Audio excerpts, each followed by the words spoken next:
Halo teman-teman, kita jumpa lagi dalam perkuliahan online data mining. Di sini kita sudah masuk kepada pertemuan ketiga. Nah, sebelumnya adik-adik sudah mengerjakan tugas tentang data ya. Jadi kalian sudah mengerti bagaimana bentuk-bentuk data. Nah, saat ini kita akan belajar tentang algoritma. Nah, mungkin adik-adik ada yang bilang tiba-tiba kita masuk dalam algoritma. Nah, di sini saya berusaha membuat mata kuliah ini untuk supaya tidak membosankan bagi adik-adik. Nah, sebenarnya kita harus belajar dulu apa itu klasifikasi dan sebagainya. Nah, tetapi sambil kita belajar hal-hal itu, kita langsung masuk kepada contoh-contoh algoritma dan bagaimana cara mengimplementasikannya, bagaimana cara berhitung algoritma tersebut. Nah, jadi di sini jangan khawatir, tidak ada materi yang akan kita lewatkan. Cuma saya ingin membuat adik-adik lebih bergairah dalam belajar data mining. Nah, oke. Nah, pertama-tama kita lihat dulu apa definisi daripada algoritma Canner-Snake-Bor. Nah, kalau kita artikan secara langsung, Snake-Bor itu tetangga dan Near itu dekat. Jadi Snake-Bor terdekat ini adalah tetangga terdekat ya, mungkin ceritanya seperti itu. Nah, namun kita lihat dulu apa yang Wikipedia katakan tentang algoritma Canner. Nah, kita lihat definisinya dulu. Nah, algoritma Canner-Snake-Bor atau biasa disebut KNN adalah sebuah metode untuk melakukan klasifikasi terhadap objek berdasarkan data pembelajaran yang jaraknya paling dekat dengan objek tersebut. Jadi tentu di sini kita akan melakukan pengukuran jarak. Nah, sebentar kita akan melihat bagaimana kita melakukan pengukuran jarak. Nah, kita akan menggunakan metode apa? Kita akan lihat sebentar. Nah, untuk lebih memahami tentang algoritma Canner-Snake-Bor ini, maka saya akan memberikan sebuah gambaran. Nah, saya akan memberikan sebuah contoh. Nah, di sini ada kelas burung. Nah, ini burungnya, dan kelas ayam. Nah, ini ayamnya. Nah, jadi di sini ada dua kelas, yaitu kelas burung dan kelas ayam. Nah, yang pertama kita akan lihat bagaimana ciri daripada burung dan bagaimana ciri daripada ayam. Nah, untuk burung, ciri burung adalah bersayap, memiliki dua kaki, memiliki ekor, bisa terbang tinggi, dan berkicau. Sedangkan kelas ayam bersayap, memiliki dua kaki, memiliki ekor, hanya mampu terbang rendah, dan berkokok, bukan berkicau. Nah, jadi di sini kita melihat ada dua kelas ya, kelas burung dan kelas ayam dengan ciri masing-masing. Nah, bagaimana kalau misalkan ada sebuah kelas lagi, kelas hewan, mungkin saya kasih nama kelas hewan XXX saja ya, yang memiliki ciri seperti ini. Bersayap, memiliki 3 kaki, bisa terbang tinggi, berkicau, dan bertanduk. Nah, oke. Hewan apakah itu? Hewan XXX ya, mungkin belum ada di dunia. Nah, ini hanya contoh supaya kita bisa mengerti. Nah, sekarang saya akan menentukan dari dua kelas ini, yaitu kelas burung dan kelas ayam, kira-kira kelas XXX ini dia masuk ke kelas mana. Nah, melalui metode Canner-Snake-Bor, maka kita harus melihat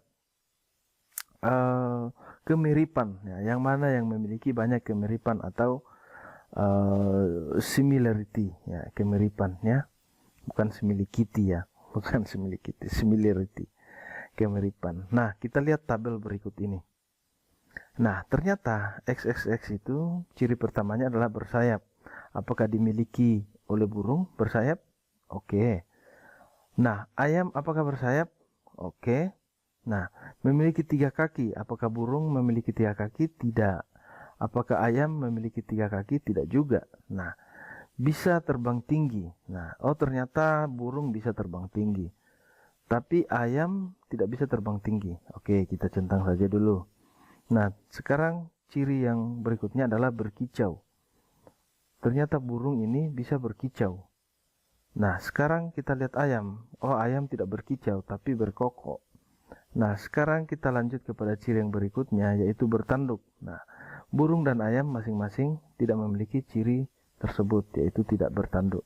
Nah, setelah kita menentukan atau melihat mana yang memiliki banyak kemiripan, maka kita bisa menentukan bahwa XXX ini atau hewan XXX ini atau kelas XXX ini dia lebih banyak memiliki kemiripan dengan kelas burung. Nah, dengan demikian kesimpulannya adalah kita bisa menggolongkan kelas XXX ini ke dalam kelas burung. Nah, seperti itu.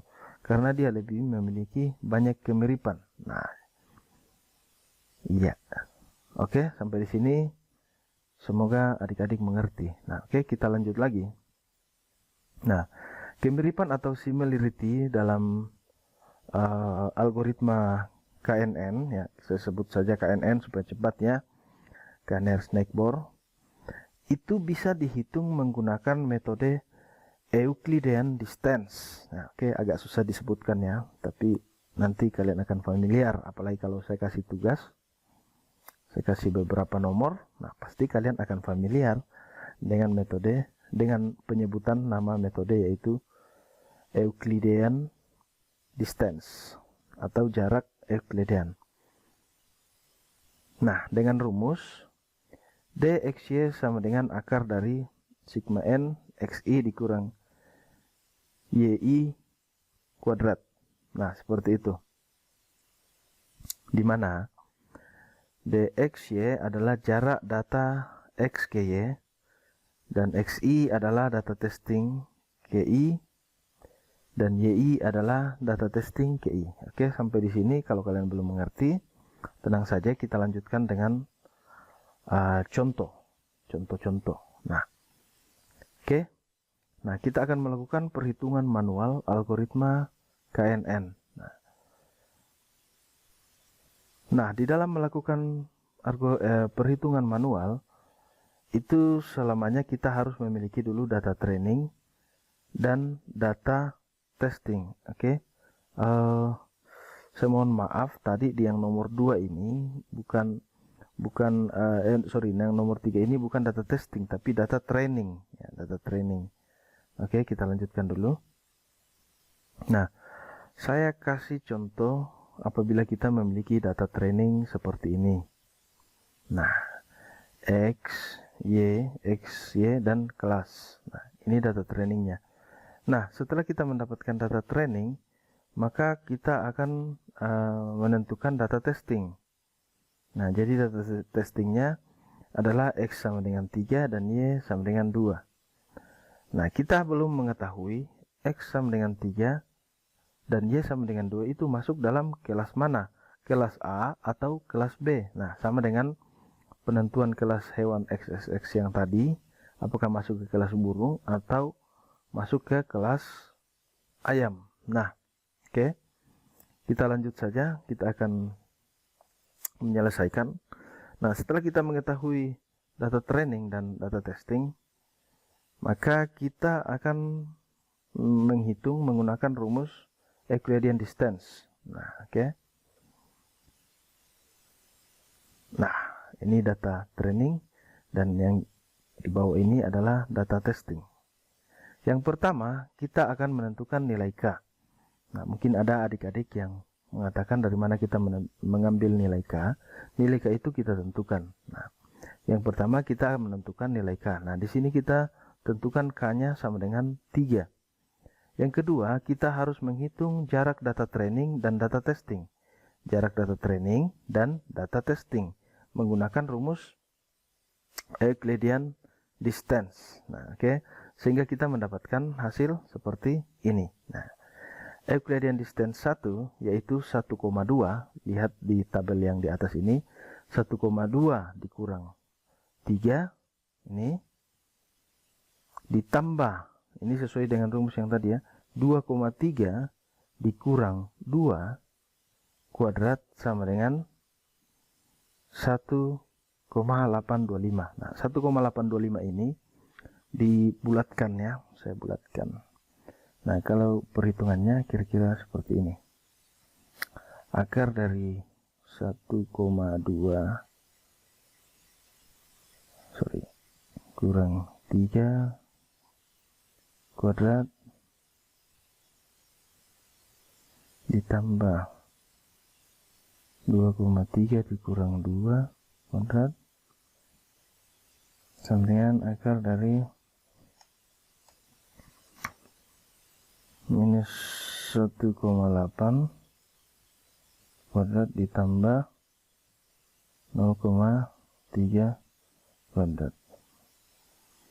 Oke, sama dengan akar dari 3,24 ditambah 0,09. Oke, sama dengan 3,33 akar. Hasilnya adalah 1,8248 dan seterusnya. Nah, di sini kita bulatkan saja ini menjadi 1,825. Oke, mungkin kalian tidak mau membulatkan, silakan tulis saja lengkap ke nilainya sampai selesai di sini. Nah, sama dengan Euclidean distance yang kedua. Nah, jadi nilai 2,5 ini didapat dari yang ini, dan 4,6 didapat dari sini. Nilai 3 adalah data testing ya, 2 ini. Sama semua ke bawah, ini sama data testing. Oke, sampai di sini semoga adik-adik mengerti. Nah, setelah kita mendapatkan nilai ini, maka kita masukkan ke dalam kolom. Iya, jadi langkah kedua kita sudah lakukan, yaitu menghitung jarak data training dan data testing. Dan hasil yang kita dapatkan, yang pertama 1,825, 2,648, 1,414, 2,721, 3,354. Nah, saya mohon adik-adik benar-benar melakukan perhitungan di sini ya, benar-benar melakukan perhitungan di sini supaya kalian memahami. Nah, dan kalian mahir melakukan perhitungan seperti ini, karena untuk menyelesaikan masalah dengan algoritma KNN, maka kita akan selalu menggunakan perhitungan seperti ini. Nah, oke, kita lanjut dulu. Langkah ketiga yang harus kita lakukan setelah kita menentukan, setelah kita menghitung jarak data training dan data testing, setelah kita dapatkan hasilnya, langkah yang ketiga adalah kita mengurutkan. Ya. Urutkan dari data berdasarkan jarak yang terkecilnya terlebih dahulu. Oke, kita lihat di sini jarak yang terkecil yang mana, dan kita urutkan mulai dari yang terkecil. Oke, lanjut saja. Nah, setelah kita urutkan, maka kita mendapatkan data dari sebagai berikut. Ya. Yang pertama 1,414, 1,825 dan seterusnya. Nah, selanjutnya kita menetapkan kelas. Nah, kita ambil 3 yang terdekat ya, 3 yang terdekat. Nah, oke. Setelah kita mengambil 3 data yang terdekat ini, yaitu data yang ini, maka kita mendapatkan tabel ini ya, jarak data training ke data testing 3 terdekat. Nah, ya, selanjutnya kesimpulannya, untuk data testing X sama dengan 3 dan Y sama dengan 2 itu masuk ke dalam kelas A, karena di sini kelas A lebih dominan dibanding dengan kelas B. Nah, oke, seperti itu ya. Jadi mudah ya. Mudah saja untuk melakukan perhitungan dengan algoritma Kanner-Snake-Bor. Nah, oke. Jadi untuk sementara saya belum memberikan tugas. Saya mohon adik-adik memahami. Dan di Google juga ada banyak contoh-contoh yang kita bisa dapatkan, yang kita bisa lakukan. kalian berlatih untuk melakukan perhitungan algoritma Canary-Snakeborn. Nah, kalau adik-adik berpikir untuk apa algoritma Canary-Snakeborn, nah oke, kalian sekarang sudah semester 7 ya kalau tidak salah. Nah, kalian kan sekarang lagi mencari judul. Nah, kalau kalian mahir di bidang ini, di data mining, kalian bisa mengangkat judul nanti yang berupa data mining. Nah, apa-apa saja yang bisa dihitung menggunakan data mining, data apa yang bisa kita tambang maksudnya, maka ada banyak sekali ya. Misalkan ya, saya kasih contoh, kalau ada beberapa orang penderita tekanan darah tinggi. Nah, jadi misalkan dalam satu rumah sakit, dalam satu daerah, dia kedatangan pasien penderita tekanan darah tinggi mungkin 500 dalam satu bulan contoh.